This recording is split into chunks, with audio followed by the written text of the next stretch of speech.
Hey there, welcome to The Hot Slice, the weekly podcast brought to you by Pizza Today magazine. I'm your host, Jeremy White, editor-in-chief of Pizza Today, joined, as always, by my favorite executive editor on the planet, Denise Greer. What's up, Denise? Hello. Of course, I'm your only executive editor, but I still like the recognition. I still like to be honored in that way. That's cool. You just deserve it so much. I know.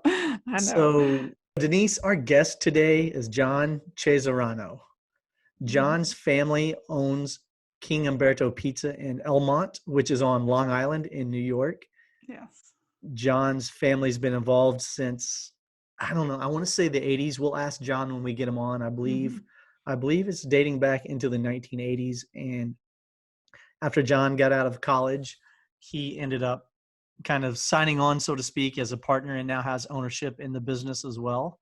Absolutely. And it's a cool story of a family-run pizza business in arguably the greatest pizza city in the world. I don't know, arguably, really. There's not much to argue about, really. No, not at all. But, so John is also a face. A lot of people, if you've been to Pizza Expo, if you've been to Pizza Impasta Northeast, you probably maybe remember seeing his face because he's definitely been quite the competitor at the challenge areas. He brings a lot of fresh energy to the industry. He's always being innovative and just always trying to up his game, which I appreciate. And I love that about the young talent coming up in this industry because they are just bringing so much new excitement to it. Yeah, I'm glad you said young talent. John is a rising star. Would you agree? Absolutely. Yes. You know where I'm going with this. Look at that beautiful cover.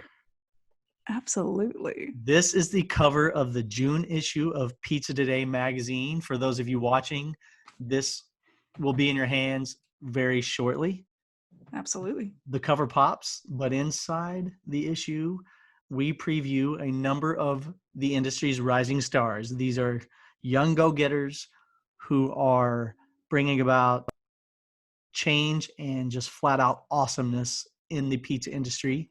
And John is one of the people that we interviewed for this and that we feature. He is truly a rising star. He is. And I do not want to, not talk about the amazing amount of rising stars in our industry. It is very difficult to even grab even a handful or 100 rising stars because there are so many people rising up. But these are folks that we've kind of looked at and said, well, they're doing interesting things and they're definitely upping their game all the time and bringing something new and fresh to the industry. And we wanted to kind of honor that.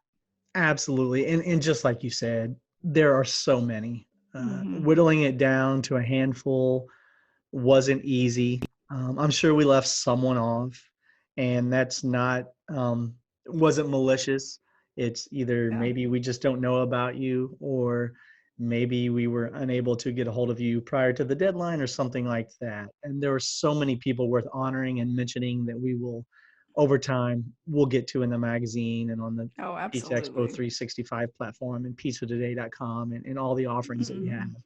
But we really focused on this group of individuals for what they bring to the table and what they're doing right now in their pizzerias that is truly worth writing home about.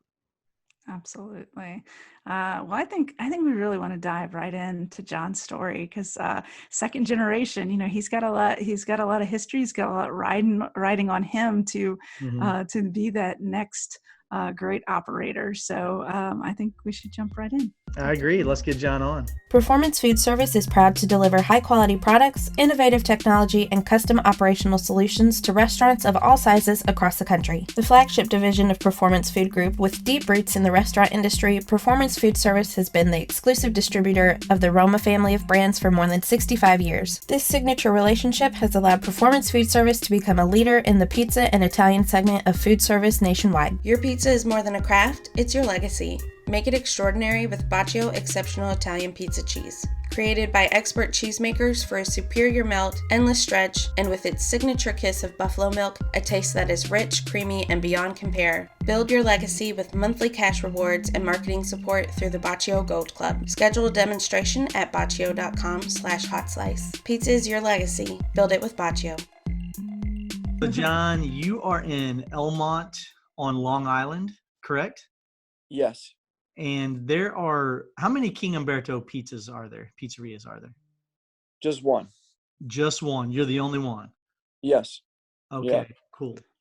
Yeah. We're not affiliated with any of the other Umbertos on Long Island, although Umberto was the original owner of King Umberto and then sold it to my partners in 1976. Oh, nice. wow. Okay. Now, so your family's been involved for quite a while, correct? Since the 80s, yes. Since the 80s. Okay. Yeah. And who in your family took over ownership? My father, Cesarano, he became partners in the 90s. He worked there through the late 70s, early 80s, and then finally had the opportunity to buy into the business in the early 90s. And then me and my brother followed suit about 8 years ago. We bought into the business as well. Okay, so your brother's also involved in ownership now. I did not know that. Yeah. Yes. And what was your ride? Like, how did you come up through the pizzeria? You know, you've probably been in it most of your life. How did you come up and become a partner? Oh, well, it started when I was 15 years old, and my mother it was the summer, and I was hanging out with my friends every night, and I was eating all the food in the refrigerator. And she's like, you got to find a job. And of course, where else would my first job be other than King Umberto's? So, it was just like, I got brought up in the family business type of a thing. I worked like every position at the restaurant, from co-check to busboy to waiter, then eventually made my way to the pizzeria section where I worked the pizza counter, serving pizza by the slice, then making pizzas, and then doing preparation, and so on and so forth. I actually left for a while because, I was going to school for finance. I left temporarily for about a year and 6 months.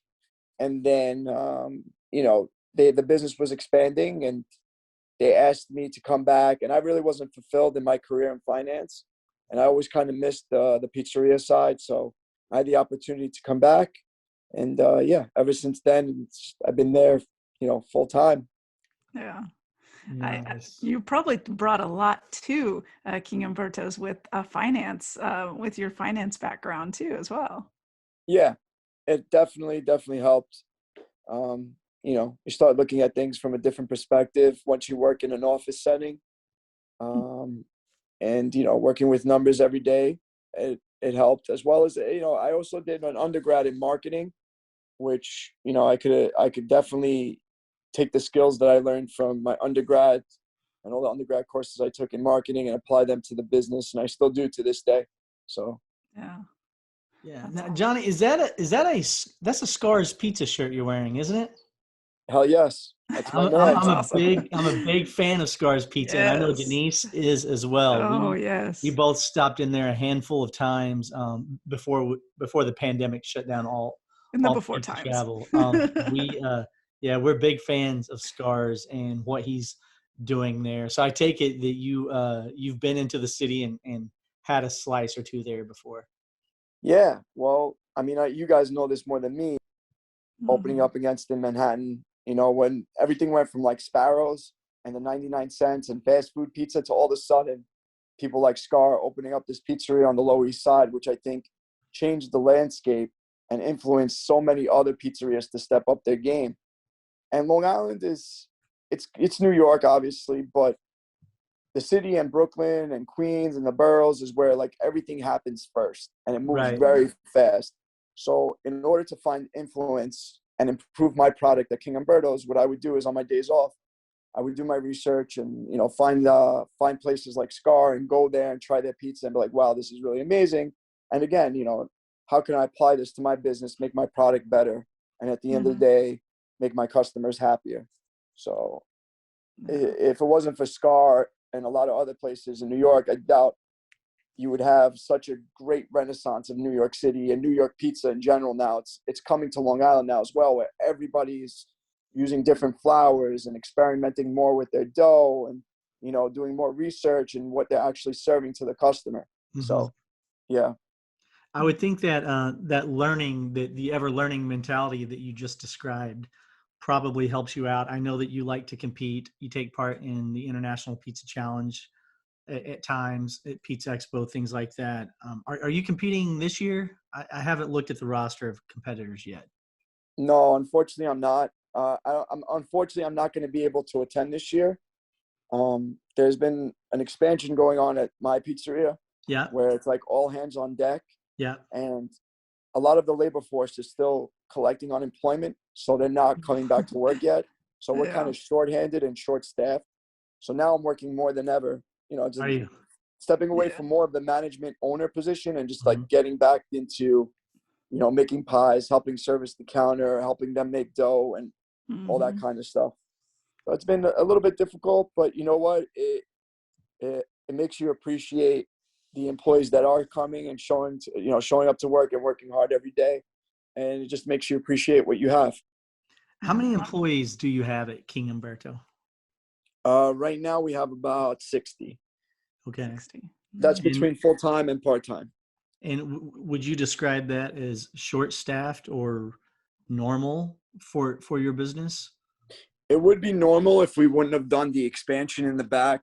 We added 250 more seats. Oh, wow. during the pandemic.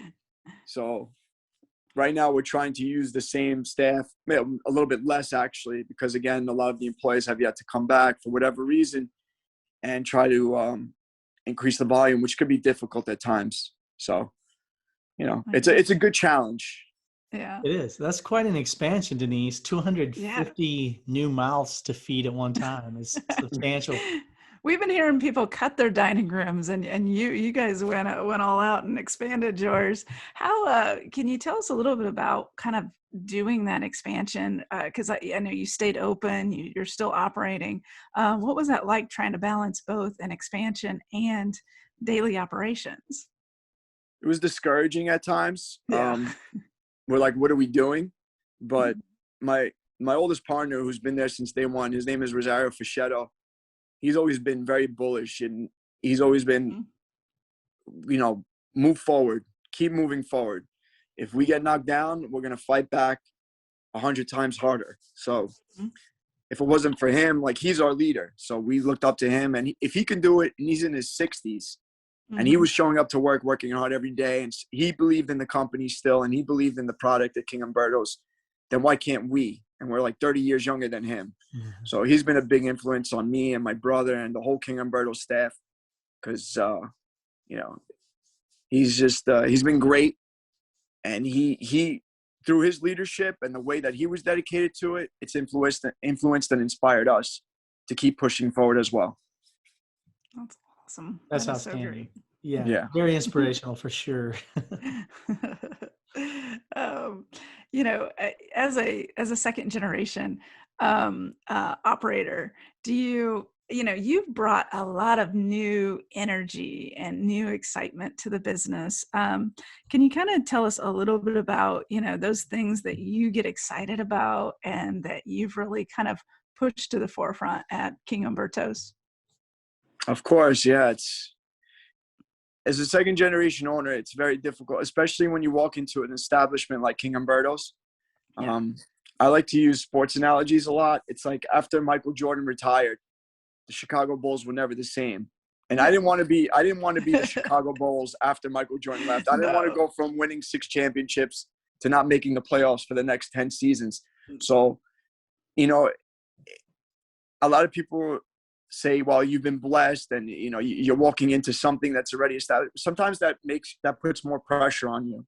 And in the beginning, it was very difficult to live up to the expectations and the name of King Umberto's. But through time and again, through a lot of mistakes that I made, I learned a lot from my mistakes and the patience of myself and my partners to put up with some of the dumb ideas that I've had. It's been a learning experience. It's been a wonderful learning experience. And again, just what's going on in New York and what's going on in the pizza scene, not only in New York, I should say all over the United States and all over the world, and how this information is so easily accessible now through, social media and the internet and, outlets such as yours. It's like, why not give it a shot? Why not try to do something new every day? And why not try to improve your product? And to me, it makes it exciting. When I wake up in the morning, I like to, to be inspired and to go into work with some type of a motivation. I don't want to get stagnant. I don't want to get stale. I don't want to get boring, because once you start doing that, that's when, things start to decline. Yeah. So I'm always looking for ways to improve, whether it be a new dough formula or just a new product. And for me, once I learned that, it gives me this energy, and I think I spread that energy out to my staff once we introduce it, and it just creates a whole good vibe and a whole good energy within us. And I think the customers appreciate it. I think my employees appreciate learning new stuff.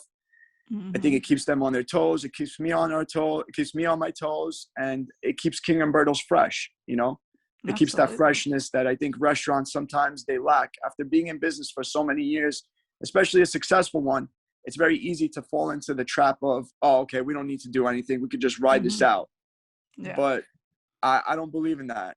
And my partners don't believe in that. We don't believe in riding things out. We always believe in pushing the boundaries and getting better. Yeah. Tradition is great. It's truly fantastic. But sometimes the worst answer you could give someone is, well, this is the way we've always done it, so this is why we do it that way. And that doesn't mean because it was a great way 30 years ago that it's still the best way to do it today. So good for you for always pushing forward.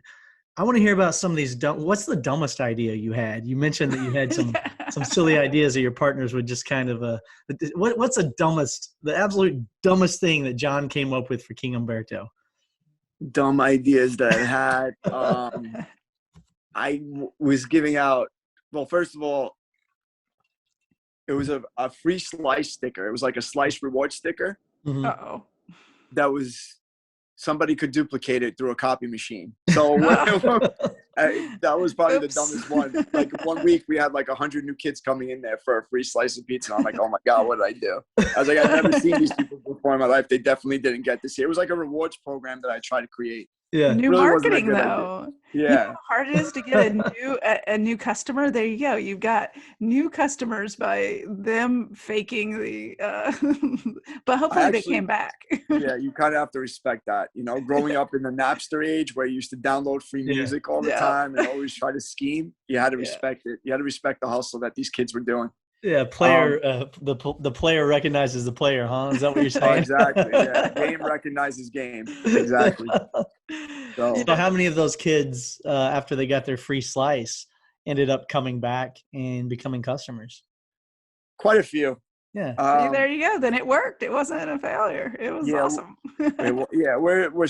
We're surrounded by where we're located. We're centrally located between like 3 high schools, so it was a good opportunity to make relationships with the younger generation, because the younger generation eventually turns into the older customer and that stays there. And then, they bring their parents in, and then the parents like the food. And the next thing you know, they want to cater a party, or they want to order pies. They want to order 10 pizzas because of a graduation, because this is where my kid comes after school to have a slice of pizza.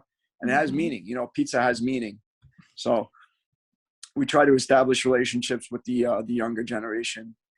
Whether it be through sponsorships of little league teams and stuff like that, to doing stuff like we're just donating pizzas to the schools for after school sales so they can raise money for their prom and whatnot.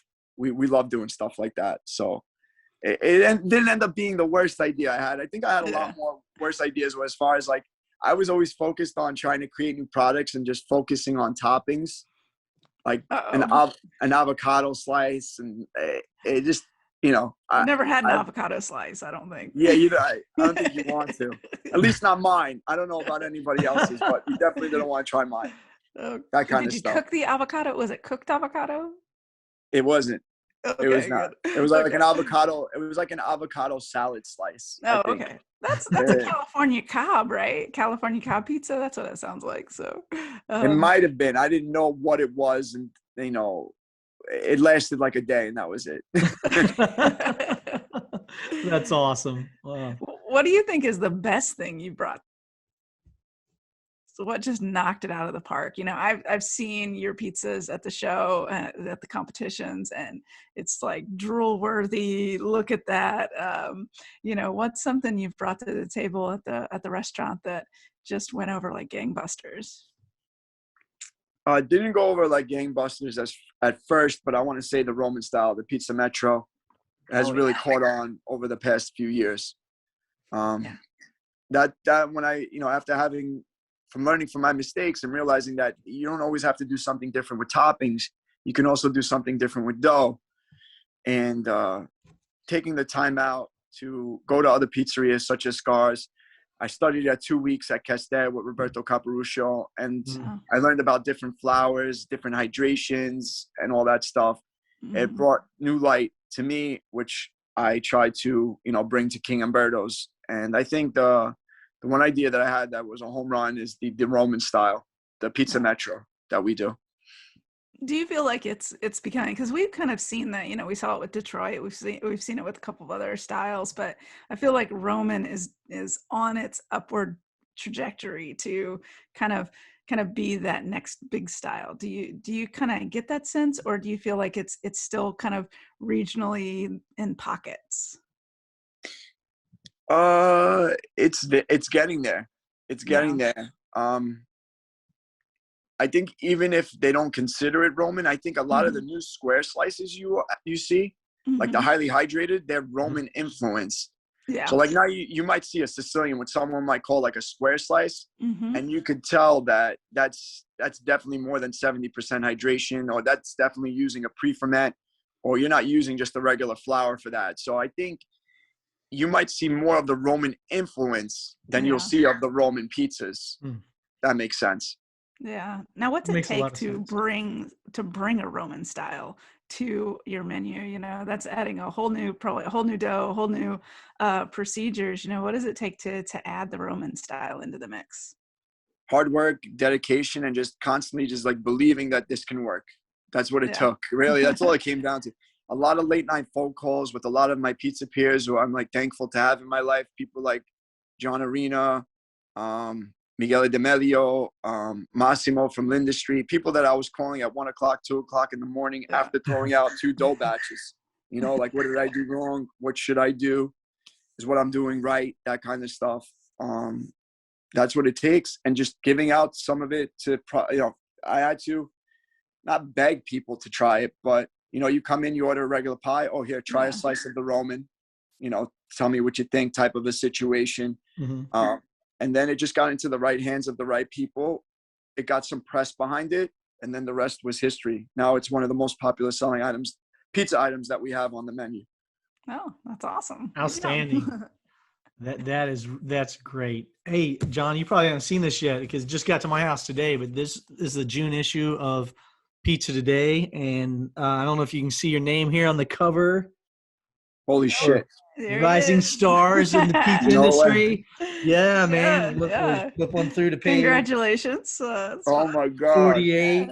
Here's the Rising Stars feature. And let me find this. Yeah, he's on there right there. Who's this good-looking fella right here in Long Island, huh? Who's this fella right here? Thank you for your contribution to this issue, for taking the time to answer our questions and tell us a little bit about yourself and what you're up to on Long Island. We appreciate you very much. Thank you. I have tears in my eyes. Thank you. Oh, wow. Well, I can't wait for you to see the actual issue in your hands then. Getting it soon. That's awesome. I'm going to cry now. I know. I'm over here. I'm Well, Denise, John, and I, proud members of the Backwards Hat Club. I did not wear a backwards hat today. I'm sorry. When you want to be cool, you know what to do. Got to get with the backwards hat. Do you have any last minute questions for John before we let him go enjoy what turns out to be his day off, actually? All right. Well, we'll let you get back to your day off. I will. I will take you out on this note. You know, what are you most excited about in the next maybe year about kind of some of the stuff that you're planning with the restaurant? In a couple or with weeks, product. With product, yes. Yeah. Thank you so much for that, by the way. You guys just made my day. Thank you. That's awesome. I love it. That's amazing. You make me cry. So in a couple weeks, we're getting a pizza master, and Okay. I'm working on a new dough formula, like a Neapolitan style. Oh, So nice. yeah, a little bit more on the artisanal side, and I'm looking forward to that. I'm working on a dough recipe right now. I've been speaking with the likes of Brian Spangler, Dan Richard Wow. from Razza Pizza. I spent some time with him, and he taught me some new tricks that I can't wait to show off within the next couple of weeks. And it's going to be like a new line of pizza product at King Umberto's that's going to be geared towards the new outside seating area, which I mentioned to you guys before. And I'm really excited about it. It's just the process of making mistakes. That's what I'm looking forward to, because I learned a lot from making my mistakes. Mistakes is where it's at. That's where you learn the most, I think. Yep. That's cool. Well, maybe we'll see you though at Pizza and Pasta Northeast, maybe. Yeah, I think I'll make my comeback during that time period. I hope. That's great. Oh, that's great. Beautiful. Well, John, good luck on the expansion. Keep us posted on how it goes. And thank you very much for being so gracious with your time today. We appreciate it. Absolutely. Thank you, guys. Thanks, I appreciate John. it. You made my day. Thank you. I love it. I love it. You made mine as well. You have a lovely night. All right. Take care. Good night. Thanks. Good night. See you guys. Bye.